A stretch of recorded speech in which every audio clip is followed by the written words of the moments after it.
እግዚአብሔርን ክብር ዕውቀት እንድናገኝ በብርሃን በልባችን ውስጥ የበራው ያ ከጨለማ ብርሃንን የጠራው እግዚአብሔር ነው። የእግዚአብሔር ክብር ደመና አይደለም፣ እሳትም አይደለም፣ ስሜትም አይደለም። የእግዚአብሔር ክብር ማለት የተገለጠ ህልውናው ነው። The glory is God's unveiled. The glory is God made visible, tangible and experiential. experience የምናደርገው ማለት ነው። በብሉይ ኪዳን የእግዚአብሔርን ክብር እንጎበኘው ነበር። እግዚአብሔር ሆይ ክብርን አሳየኝና ይበቃኛል ሲል ሙሴ የሆነ ደመና አሳየኝ፣ የሆነ ብርሃን አሳየኝ፣ የሆነ ባውዛ አብራብኝ እያለ የሚጨበጥ ፊልም እናደርገው የሚሰማን የሚታይ የሚዳሰስ ማንነቱን ነው የጠየቀው። ኤክስፒሪየንስ ላርግህ ማንነትህን ንካኝ ማለት ነው። እግዚአብሔር ትልቅ ሆኖ በእኛ በትንሹ ውስጥ ለመኖር ፈቃደኛ፣ ራሱን ሊገልጥልን ፈቃደኛ። እግዚአብሔር ክብሩን ገለጠ ሲባል በጸጋው ይገልጣል፣ በምህረቱ ይገልጣል፣ በፕሮቪዥን ይገልጣል፣ በተፈጥሮ ሊሆኑ በማይችሉ መንገዶች ይገልጣል። ጌታ ኢየሱስ የመጀመሪያ ክብሩን ገለጠ፣ ለመጀመሪያ ጊዜ ክብሩን ገለጠ ተብሎ የተጻፈው በቃና ዘገሊላ ውሃን ወደ ወይን ጠጅ ሲቀይር የሞተ ሲያስነሳ አይደል። ክብሩን ለመጀመሪያ ጊዜ ኢየሱስ የገለጠው ውሃን ወደ ወይን ጠጅ ቀይሮ ነው። ምን አይነት እድለኞች ናቸው! ያን ቀን ወይን ጠጁን የጠጡት፣ ግሎሪን የጠጡት። ከወንዝ የተቀዳ ውሃ ከቧንቧ እንኳን አይደለም። ቀርቶ በእንስራ ከመጣ በኋላ ቅዱና ስጡ ነው ያለው ኢየሱስ። ከአፍ ውስጥ የወጣው ቃል ውሃውን ወደ ወይን ጠጅ ቀይሮት ነበር። የጠጁ አሳላፊ ሲጠጣው ከዚህ በፊት ወይን ጠጅ ጠጥቶ እንደማያውቅ ሆነ። በግሎሪ አፌክትድ የሆነ ነው። የእግዚአብሔር ፕሬዘንስ ሲመጣ ውሃን አፌክት ያደርጋል፣ ተፈጥሮን አፌክት ያደርጋል፣ አየሩን አፌክት ያደርጋል። አሜን አትሉም? እግዚአብሔር ክብር ሲመጣ ኢየሱስ በተራራ ወጥቶ ፊቱ እንደ ፀሐይ ሲበራ ልብሱም አብሮ በራ። ልብስን አፌክት ያደርጋል እግዚአብሔር ክብር። ልብሱ የለበሰው ልብስ በራ። እዚህ ምድር ላይ ያለው የእግዚአብሔርን ክብር ለማብራት ነው። የመለኮት ሙላት በሰውነት ተገልጦ በሱ ይኖራል። እናንተ ደግሞ በሱ ሆናችሁ ተሞልታችኋል።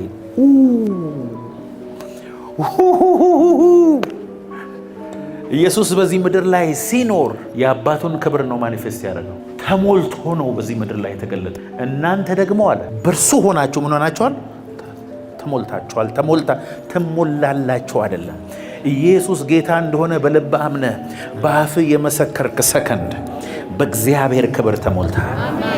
በብሉይ ኪዳን ጎብኝተን እንመለሳለን። በአዲስ ኪዳን ማኒፌስት እናደርጋለን። የእግዚአብሔርን ክብር በዚህ ምድር ላይ ለመግለጥ ተጠርቻለሁ። እግዚአብሔርን ራሱ እዚህ ምድር ላይ ልገልጥ ተጠርቻለሁ። ዘጸአት 40:34 ደመናውም የመገናኛ ድንኳኑን ከደነ፣ የእግዚአብሔርን ክብር ማደሪያውን ሞላ። The cloud, the Shekinah, God's visible dwelling presence covered the tent of meeting, and the glory and the brilliance of the Lord filled the tabernacle. ድንኳኑን ታበርናክሉን የእግዚአብሔር ደመና መጥቶ ቦታውን ሞላው ይላል። Shekinah, manifested presence። እግዚአብሔር ክብር ሲመጣ ኑር ኑር ይላል። ሕይወት ይጣፍጣል። መፈጠርን ትወዳል። አትሞስፌር ሽፍት ያደርጋል። የእግዚአብሔር ደመና ያለበት ቦታ የእግዚአብሔር ሕይወት ያለበት ቦታ ይሆናል ማለት ነው። ሃሌሉያ ሃሌሉያ። አትሞስፌር ሽፍት ያደርጋል። ስጋ ያቅተዋል። ስጋ ያቅተዋል። አክቲቭ መሆን ያቅተዋል። ሰማይ ዘላለም ጊዜን ይወረዋል፣ ኢንቬድ ያደርገዋል። ፈቃድ በሰማይ እንደሆነች እንዲሁም በምድር ትሁን። የእግዚአብሔርን ግሎሪ ወደ ምድር መጎተት ነው። ኢየሱስ በዛ በፓኒም በዛ ፕሬዘንስ በዛ ግሎሪ ነው እዚህ ምድር ላይ ነው።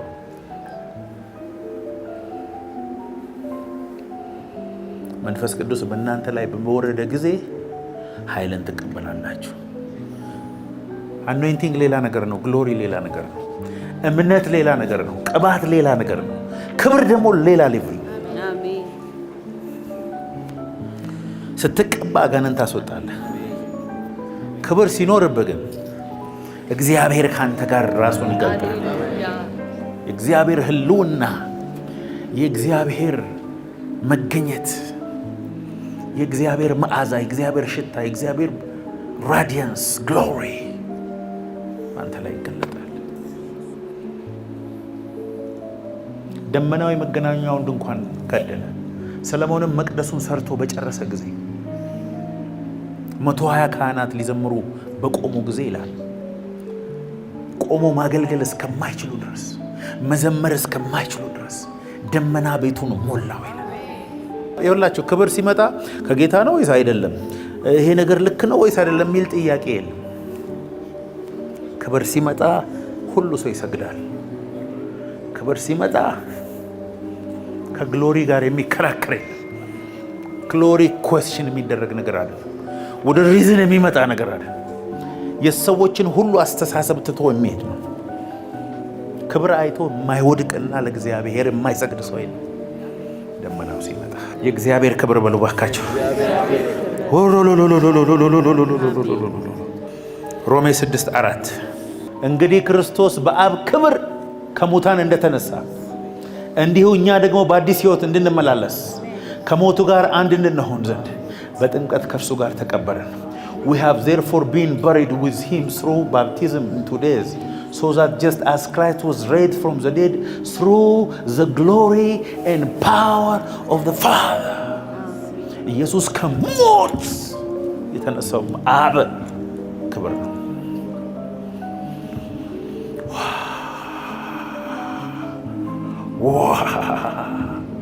የአብ ማኒፌስትድ ፕሬዘንስ ኢየሱስን ከሞት አስነሳ።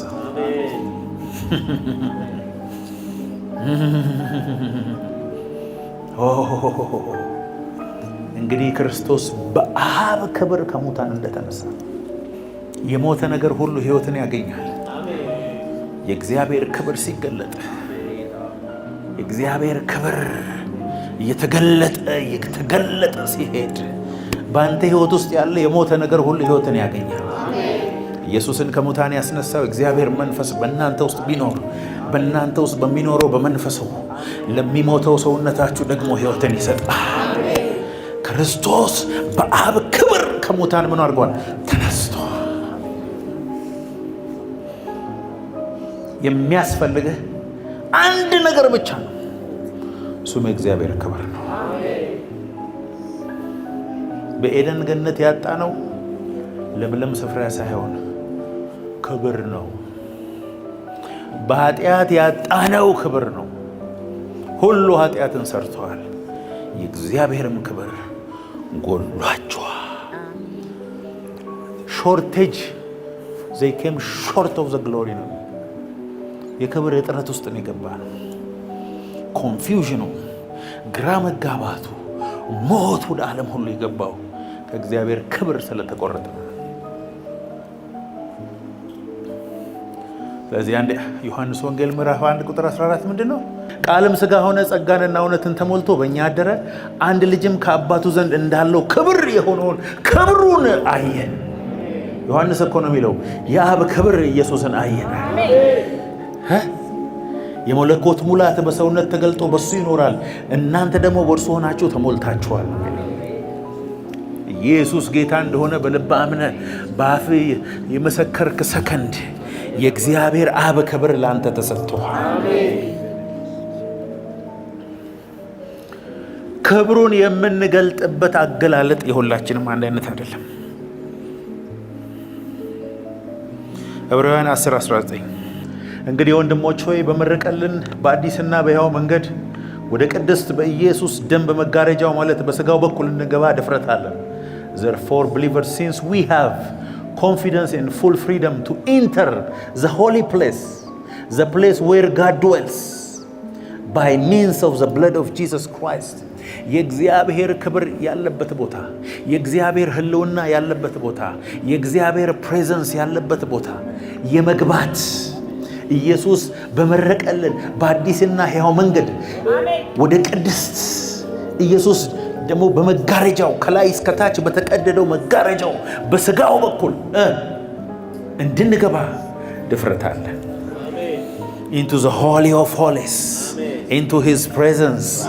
እግዚአብሔር ህልውና ወዳለበት የመግባት ድፍረት ተሰጥቶናል። በማን በኩል? በኢየሱስ ደም በኩል፣ በኢየሱስ በስጋው በኩል። ራማካታ ላባላላ ማራና ለክርስቲያን ከእግዚአብሔር ክብርና ከህልውና ውጪ መውጣትና መግባት ይለጋል። ጠላት የሚያገኝ ከህልውና ውጪ ስትሆን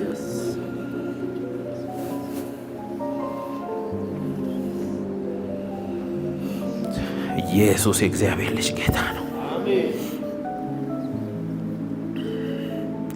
እግዚአብሔርን ለማግኘት እየተጣጣርክ ያለ ኃጢአተኛ ሳትሆን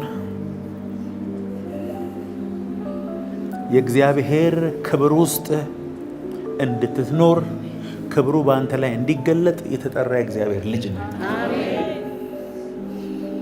የሚያየው ሁሉ የእግዚአብሔርን ክብር ኤክስፒሪየንስ እንዲያደርጉ እግዚአብሔር ይፈልጋል።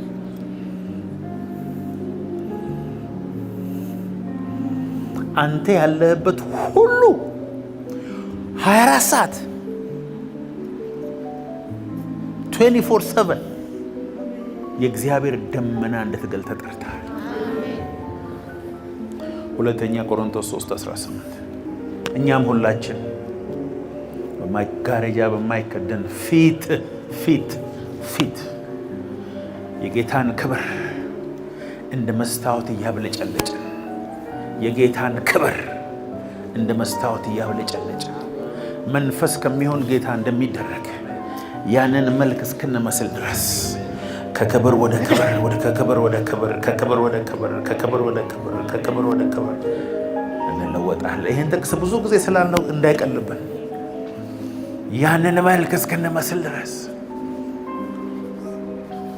የሚያበራውን መልክ እስክንመስል ድረስ እነ ዮሐንስ አይቶ ክብሩን አየን ያሉትን መልክ እስክንመስል ድረስ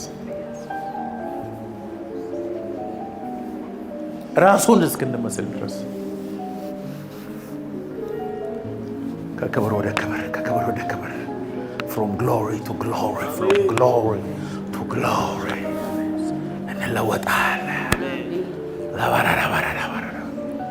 የሚያይ ሁሉ ክብር ይህ አሜን በሉ። በጌታ በኢየሱስ ለክብር ተጠርተሃል።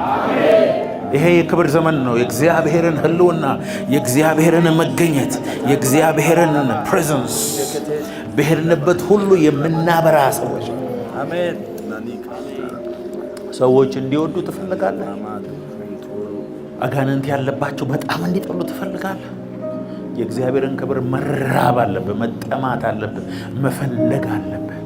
ውስጥ ያለው ማኒፌስት እንዲያደርግ መስራት አለብህ።